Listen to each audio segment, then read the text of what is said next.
Muito bom, gente. Vamos continuar o nosso curso previdenciário. A gente está vendo auxílio reclusão. Vamos encerrar o auxílio reclusão, já parti para outros benefícios. Bom, então nós estamos vendo o quê? Os benefícios em espécie. Já vimos, tem aquela parte inicial do curso, né, que é de natureza constitucional, previdenciário constitucional, depois a gente já vai para a lei de benefícios. O que nós estamos vendo? Primeiro a gente analisa quem é segurado, quem é dependente, inscrição, filiação, depois nós vemos renda mensal inicial, carência, a prescrição e decadência, aqueles instrumentos, institutos de natureza instrumental, e começamos a analisar os benefícios em espécie. Começamos com os 3 benefícios por incapacidade, aposentadoria por invalidez, auxílio-doença e auxílio-acidente. Agora estamos vendo os benefícios devidos aos dependentes, pensão por morte e auxílio-reclusão, tá bom? Bom, e estamos encerrando o auxílio-reclusão. Vamos continuar. Vamos dar uma olhadinha aqui no auxílio-reclusão. Bom, vamos pegar aqui. Em caso de morte, mais uma regrinha do auxílio-reclusão.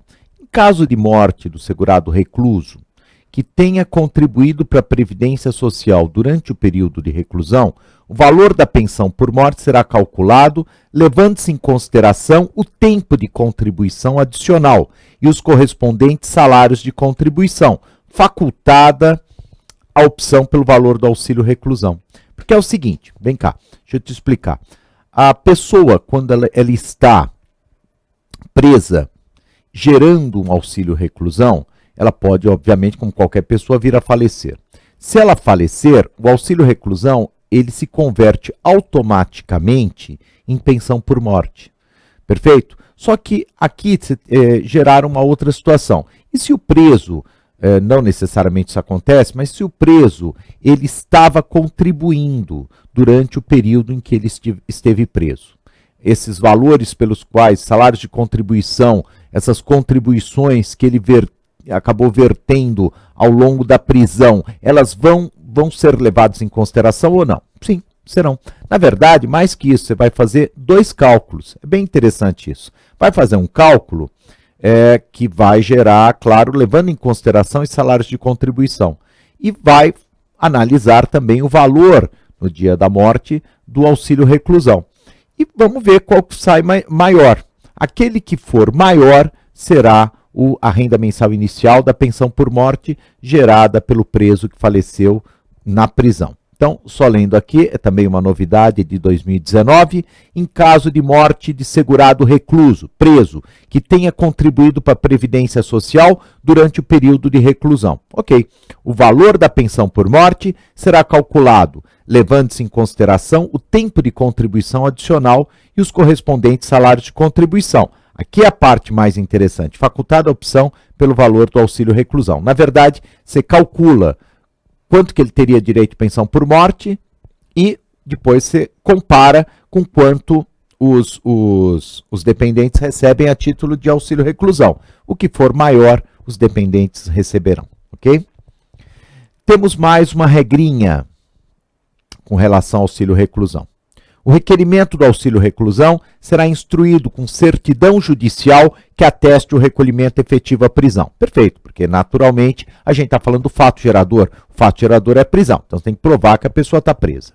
E será obrigatória a apresentação por parte dos beneficiários de prova de permanência. Por quê, gente? Porque você está preso hoje, amanhã você pode estar solto, pode ter fugido, ou pode estar solto licitamente, né? Mas obviamente, seja uma hipótese, seja outra, gera a suspensão, ou pelo menos o cancelamento ou suspensão, dependendo do caso, do auxílio reclusão. Então, será obrigatória a apresentação de prova de permanência na condição de presidiário para manutenção do benefício. A lei agora, ela fala o seguinte, claro que essa prova será necessária se não houver acesso do INSS a banco de dados de presos, do Conselho Nacional de Justiça ou de qualquer outro órgão. Então, a ideia, naturalmente, é que não haja essa necessidade do próprio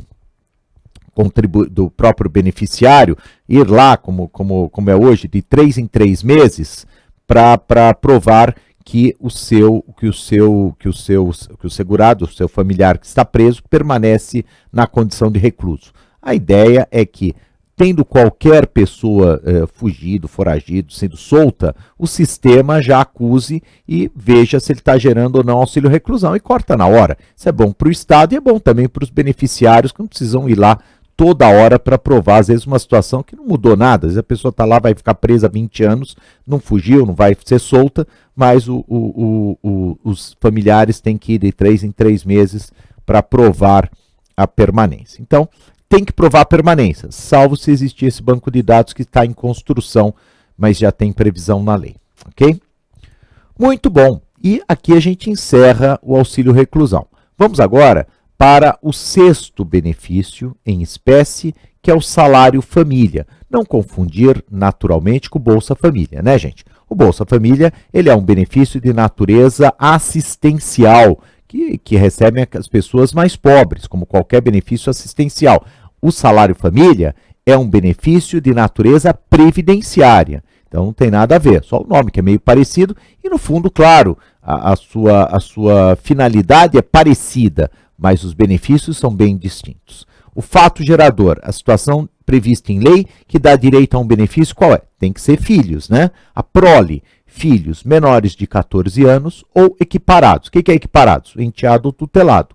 Ou filhos de qualquer idade, desde que sejam o quê? Inválidos. Aí sim, filhos de qualquer idade, inválidos. Então, você posso gerar, então, se eu tiver um filho de 50 anos, eu posso receber um salário família, eventualmente? Pode, se esse filho for inválido e não puder trabalhar. Qual que é a ideia, gente? A ideia é que os pais, eles têm que auxiliar os filhos menores de 14 anos, porque a partir dos 14 anos você já pode trabalhar na condição de aprendiz, ou ainda os filhos inválidos a qualquer tempo, porque ele não pode trabalhar, ele não tem condições de subsistência por si só, razão pela qual os pais acabam tendo que auxiliá-lo financeiramente, evidentemente. Então, é por isso que é menor de 14 anos ou inválidos. A renda mensal inicial, ela muda, claro, todo ano. Hoje, atualmente, é de aproximadamente R$ 32,00 por filho. Não tem limite de filhos. 5 filhos, nessas condições citadas, menos de 14 anos ou inválido, recebe 5 cotas de salário família. Se o pai e a mãe trabalharem, a gente vai ver que só tem direito a esse benefício os segurados de baixa renda. Pai e mãe trabalham. A título de exemplo, pai e a mãe trabalham como segurados empregados, um recebe, vamos dizer, um salário mínimo, o pai e a mãe recebem um salário mínimo também, e tem 2 filhos pequenos. Nessa hipótese, vão receber o quê? O pai vai receber 2 cotas relativas ao salário família, dos 2 filhos menores de 14, e a mãe vai receber também 2 cotas com relação aos mesmos filhos. Não há problema nenhum. Aí, se forem separados, só recebe salário família aquele que tiver a guarda do filho. Vamos seguir. Carência zero. Aqui, gente, é aquela situação. O benefício programável, carência alta, normalmente 180 meses. Benefício não programável, normalmente carência baixa ou carência zero. Aqui foi carência zero, até porque filho pode ser programado ou não. Então, razão pela qual também o valor era tão pequeno que aí é carência zero. Então, primeiro dia de trabalho da vida de uma pessoa, primeiro registro em carteira, já tem um filho pequeno, se ganhar pouco, a gente vai ver, né? Tem que ser de baixa renda, já vai ter direito de receber o salário família. Quem são os beneficiários? Não são todos, né? A gente já falou que a Previdência Social ela tem umas regras que eu acho até um pouco estranhas, pelo menos, por exemplo, um salário família, que ela exclui alguns beneficiários, alguns segurados. Então, por exemplo, se você é um segurado facultativo, ou ainda uma dona de casa, por exemplo, ou ainda um segurado individual, um autônomo, um MEI, você, mesmo tendo filhos pequenos e contribuindo sobre um salário mínimo, a título de exemplo, você não tem direito de receber o salário família. Por quê? Porque só tem direito ao salário família os seguintes segurados. O empregado normalmente seletista, mas podem ser outras, aquelas hipóteses equiparadas, né, que nós vimos. Pode ser empregado público, comissionado, o servidor público sem regime próprio de previdência, todas aquelas hipóteses segurado empregado. O avulso, basicamente portuário, aquele que trabalha com intermediação, a prestação de serviço é intermediada ou por um sindicato ou por um órgão gestor de mão de obra, normalmente um trabalhador portuário. O empregado doméstico, que é aquele que trabalha com mais de 2 dias por semana para uma pessoa ou família em atividades sem fins lucrativos. e os aposentados dessas 3 categorias, empregado avulso e doméstico, ok? Você vê que além do individual, do facultativo, o segurado especial também não tem direito. Então, empregado avulso doméstico e os aposentados por invalidez, idade ou nos demais casos, desde que eles tenham.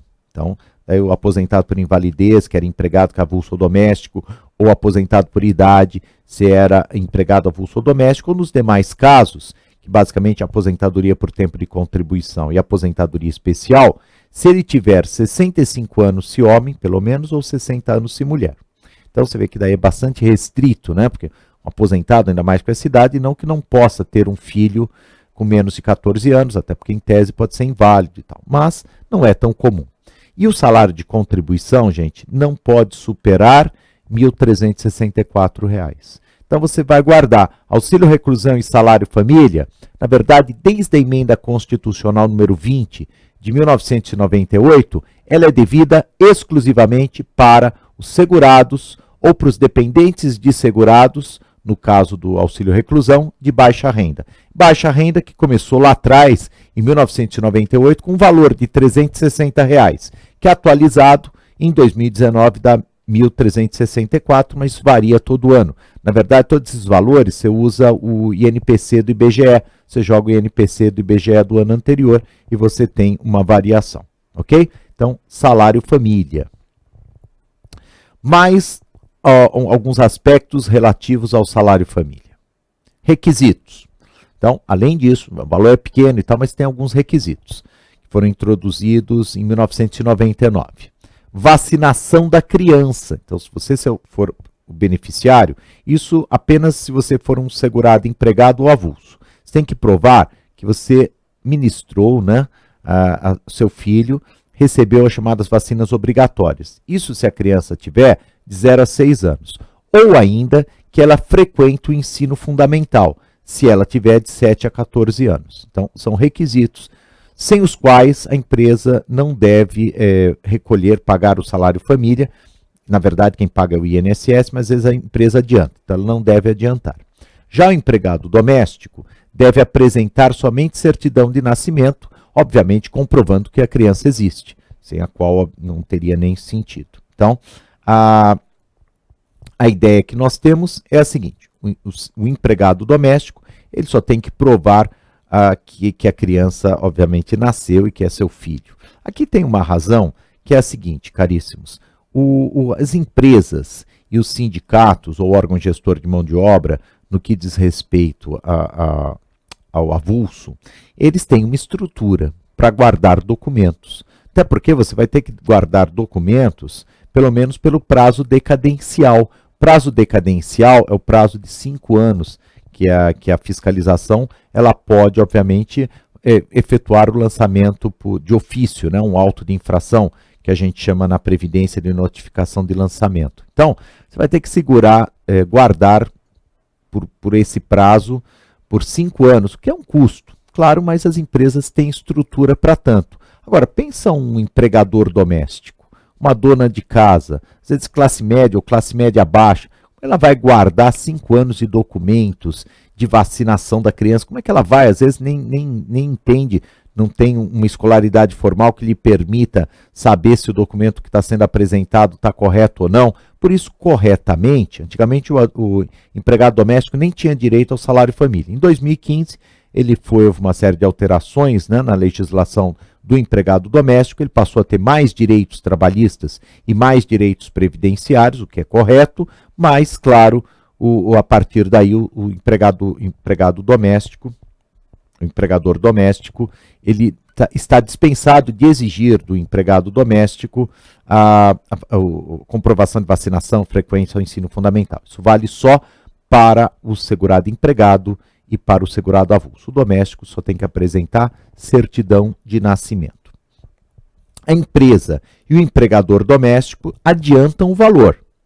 Então, vamos entender bem, isso é um benefício previdenciário. O que quer dizer que é um benefício previdenciário, gente? Significa o seguinte, significa que quem tem que pagar é o INSS, a Autarquia Federal Previdenciária que tem que pagar. Mas quem adianta o valor por uma questão de praticidade, é a empresa na qual o empregador, o empregado trabalha, ou empregador doméstico, ou, ainda se tiver convênio, o sindicato ou órgão gestor de mão de obra.